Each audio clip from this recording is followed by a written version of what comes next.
अंतर्राष्ट्रीय गीता के मौके पर कुश्ती दंगल आयोजित किया गया था, जिसके समापन समारोह में मुख्यमंत्री नायब सिंह सैनी ने शिरकत की और इस दौरान मुख्यमंत्री नायब सैनी ने विपक्ष को जमकर घेरा। बता दें कि देश में वन नेशन वन इलेक्शन को लेकर एक बार फिर चर्चाएं तेज हो गई हैं, जिसका मुख्यमंत्री नायब सैनी ने स्वागत किया है। वहां अंतर्राष्ट्रीय गीता महोत्सव में देश के कोने कोने से यादगार लम्हों को यादगार बनाने के लिए लाखों तीर्थयात्री ब्रह्म सरोवर पर पहुंचे। कुरुक्षेत्र में चल रहा अंतर्राष्ट्रीय गीता महोत्सव, कुश्ती दंगल का समापन समारोह हुआ आयोजित। समापन समारोह में पहुंचे मुख्यमंत्री नायब सैनी। मुख्यमंत्री नायब सैनी ने विपक्ष को जमकर घेरा। एक राष्ट्र एक चुनाव पर बोले सीएम नायब सैनी। महोत्सव में देश के कोने कोने से आ रहे लोग। शिल्प और सरस मेले में जमकर हुई खरीदारी। महोत्सव में घाटों पर चल रहे सांस्कृतिक कार्यक्रम। सांस्कृतिक कार्यक्रमों का लोग उठा रहे लुत्फ। वन नेशन वन इलेक्शन को लेकर एक बार फिर चर्चाएं तेज हो गई। जहां केंद्र सरकार वन नेशन वन पेंशन को लेकर कई बड़े कार्य कर रही है, तो वहीं अब हरियाणा में भी इसकी खूब चर्चा होने लगी है। दूसरी तरफ विपक्ष भी इसके खिलाफ खड़ा हो गया है। इसके साथ अब हरियाणा के मुख्यमंत्री ने वन नेशन वन इलेक्शन का स्वागत किया है। मुख्यमंत्री नायब सैनी ने कहा कि लगातार चुनाव होते थे और आचार संहिता के चलते विकास कार्य उस गति से नहीं हो पाते थे जो होने चाहिए थे। उन्होंने कहा कि प्रधानमंत्री के विकसित भारत के संकल्प को आगे बढ़ाया जाएगा।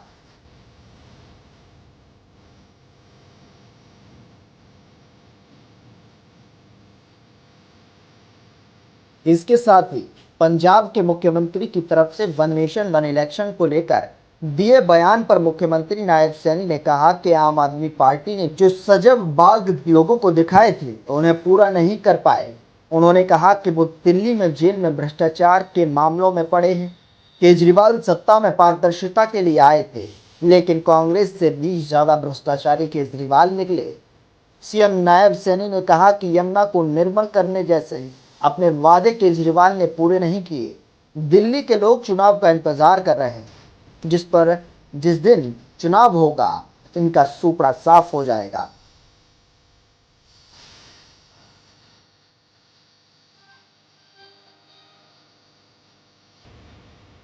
कहीं न कहीं कभी पंचायत के चुनाव, कभी नगर पालिकाओं के चुनाव, कभी विधानसभाओं के चुनाव, कभी लोकसभाओं के चुनाव, कभी और कोई चुनाव आ जाता था।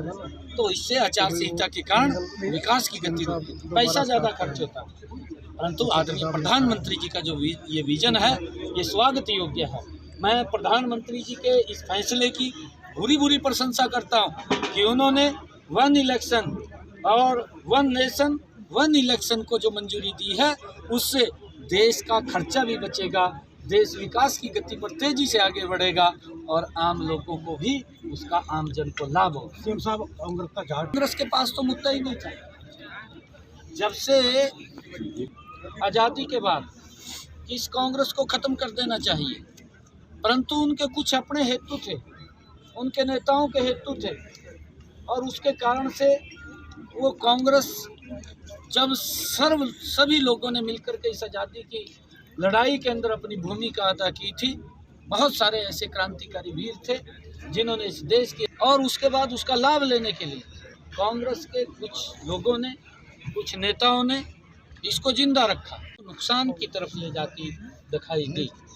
लगातार भ्रष्टाचार में डूबती हुई ये कांग्रेस पार्टी के स्वार्थ के लिए इसको जिंदा रखा, परंतु आज देश और जब देश समझा है तो वो ऑटोमेटिक बाहर हो रहे हैं, समाप्त हो रहे हैं। प्रदेश अध्यक्ष और प्रभारी आपने सदमे में है क्योंकि लोगों ने नकारा है और लोगों ने इस बुरी तरीके से नकारा है क्योंकि ये लोग ये भ्रष्टाचार में लिप्त लोग हैं और अब एक दूसरे को जब कोई मुद्दा नहीं मिलता तो फिर एक दूसरे पर आरोप तो लगाना पड़ेगा। पहला तो बेचारी ईवीएम को रगड़ दिया, कहा ईवीएम कहा खराब, इस समय तो कोई हमारा बटने वाला कुछ नहीं है। फिर उन्होंने एक दूसरे पर आरोप लगाने शुरू कर दिए, ईवी तो कपड़े नहीं पाड़ा। कुरुक्षेत्र विश्वविद्यालय खेल प्रांगण में खेल विभाग की ओर से हरियाणा कुश्ती दंगल समारोह का आयोजन किया था, जिसके समापन समारोह के अवसर पर मुख्यमंत्री नायब सैनी और खेल मंत्री गौरव गौतम पहुंचे। इनका खेलकूद निदेशक संजीव वर्मा ने मुख्यमंत्री, खेल मंत्री और अन्य गणमान्यों का स्वागत किया। इस मौके पर हरियाणा के मुख्यमंत्री नायब सिंह सैनी ने कहा कि खेलों को खेल भावना से खेलें, हार जीत की परवाह ना करें। उन्होंने हरियाणा के खिलाड़ियों की प्रशंसा करते हुए कहा कि अपनी प्रतिभा के दम पर उन्होंने अपना परचम लहराया है।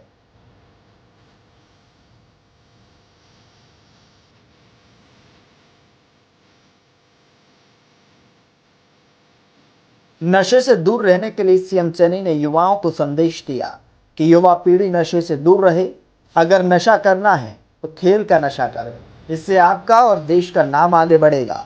वहीं खेल मंत्री गौरव गौतम ने कहा कि हरियाणा कुश्ती दंगल के लिए समापन समारोह में आकर मुझे गौरव की अनुभूति हो रही है। कुश्ती दंगल के आयोजन के लिए बहुत बहुत बधाई। उन्हें खुशी है कि अंतर्राष्ट्रीय गीता जयंती कार्यक्रम की कड़ी में यह दंगल धर्म नगरी की धरा पर हुआ है।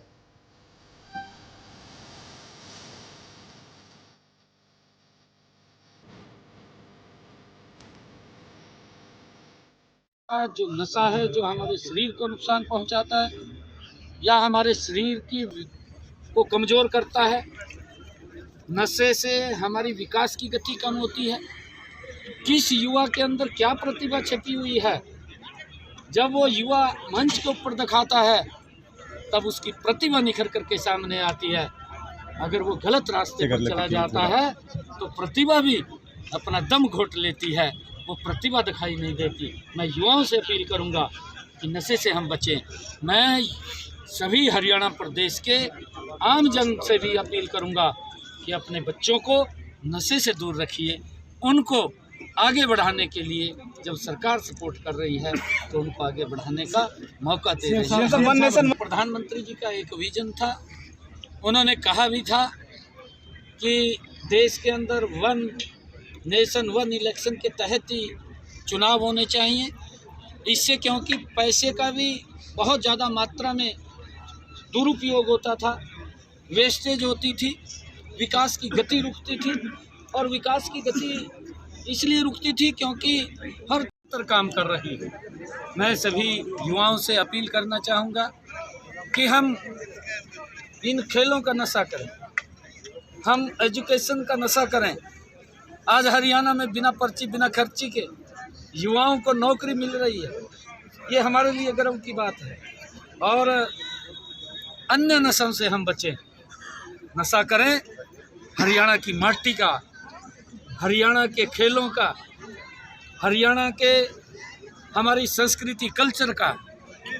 और हम हरियाणा को आदरणीय मोदी जी के उस सपने को साकार करते हुए मैं इस आज के इस अवसर के ऊपर हरियाणा प्रदेश के युवाओं को कहना चाहूँगा कि प्रधानमंत्री जी का जो एक विज़न है कि ये भारत 2047 तक विकसित राष्ट्र बनेगा, ये वही क्रीम है। हमारे वो अर्जुन अवार्डी जो आज यहाँ उपस्थित हुए हैं, आज हमारे जो भीम अवार्डी यहाँ उपस्थित हुए हैं, ये वही खिलाड़ी हैं जो इस देश के लिए गोल्ड लेकर के आते हैं। इस भारत को, इस हरियाणा को विकसित हरियाणा और विकसित भारत बनाने में अपनी भूमिका अदा करेंगे। वहीं मुख्यमंत्री नायब सिंह सैनी ने कहा कि 2014 के बाद प्रधानमंत्री नरेंद्र मोदी के नेतृत्व में राष्ट्रीय स्तर पर खेल क्षेत्र में अनेक बदलाव हुए हैं। उन्होंने कहा कि पीएम मोदी से प्रेरणा लेते हुए हरियाणा की डबल इंजन सरकार ने भी नई खेल नीति लागू की और जमीनी स्तर से ही टैलेंट की खोज से लेकर उनको प्रशिक्षण प्रदान कर ओलंपिक तक पहुंचाने का एक रोड मैप बनाया गया। मुख्यमंत्री नायब सैनी ने कहा कि सरकार ने उत्कृष्ट खिलाड़ियों के लिए सुरक्षित रोजगार सुनिश्चित करने के लिए हरियाणा उत्कृष्ट खिलाड़ी सेवा नियम 2021 बनाए हैं। इसके तहत खेल विभाग में 550 नए पद बनाए गए। इसके अलावा 224 खिलाड़ियों को सरकारी नौकरी दी है और अब तक खिलाड़ियों को 593 करोड़ रुपए के नगद पुरस्कार दिए जा चुके हैं। इसके साथ ही मुख्यमंत्री नायब सैनी ने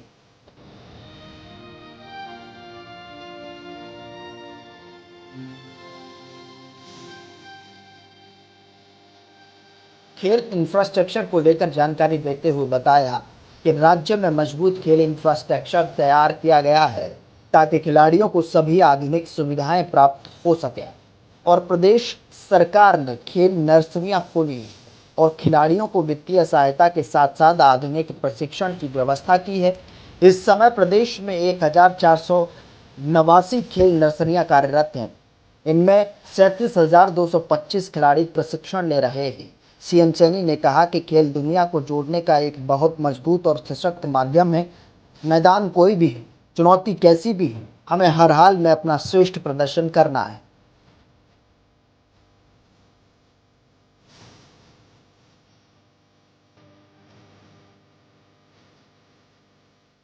बढ़ाने का काम हमारे सभी हरियाणा के लोग और हमारी सरकार मिलकर के इसको करती है। हमने खेलों को बढ़ावा देने के लिए नीचे जीरो ग्राउंड से खेल नर्सरी शुरू की है। आदरणीय नरेंद्र मोदी जी ने खेलो इंडिया, उसके माध्यम से युवाओं को एक मंच दिया है और उसका परिणाम है कि 2014 के बाद हमारे देश और प्रदेश के खिलाड़ी निरंतर भारत वो लेकर के आ रहे हैं। चाहे वो गोल्ड मेडल है, चाहे वो सिल्वर मेडल है और चाहे वो कांस्य मेडल है, हर क्षेत्र के अंदर हमारे युवाओं ने अपनी प्रतिभा के झंडे गाड़े हैं। मुझे ये भी खुशी है जब पूरे देश के मेडल आते हैं, उन मेडलों में हमारे हरियाणा के युवा नंबर 1 के ऊपर आते हैं। ये हमारे लिए बड़े गर्व की बात है।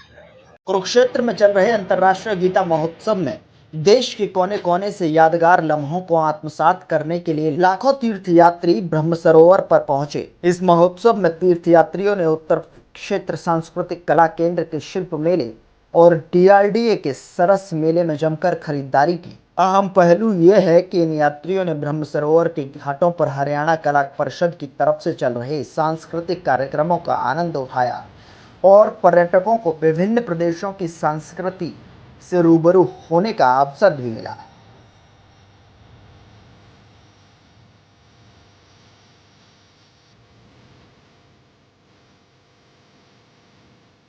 अंतर्राष्ट्रीय गीता महोत्सव 2024 में शनिवार की छुट्टी होने के कारण हरियाणा ही नहीं देश के अन्य राज्यों से तीर्थयात्री सुबह से ही ब्रह्म सरोवर पर शिल्प और सरस मेले में पहुंचने शुरू हो गए थे। इस शिल्प और सरस मेले में एनजेडीसीसी के तरफ से आमंत्रित 200 शिल्पकारों, डीआरडीए की तरफ से सरस मेले में 19 राज्यों और हरियाणा के सभी जिलों से 20 सेल्फ हेल्प ग्रुप और शिल्पकारों की शिल्पकला को पर्यटकों ने निहारा और जमकर खरीदारी भी। इतना ही नहीं, तीर्थयात्रियों ने ताऊ बलजीत की गोहाना जलेबी, राजस्थान का चूरमा और अन्य पकवानों का बड़े चाव से स्वाद भी चखा।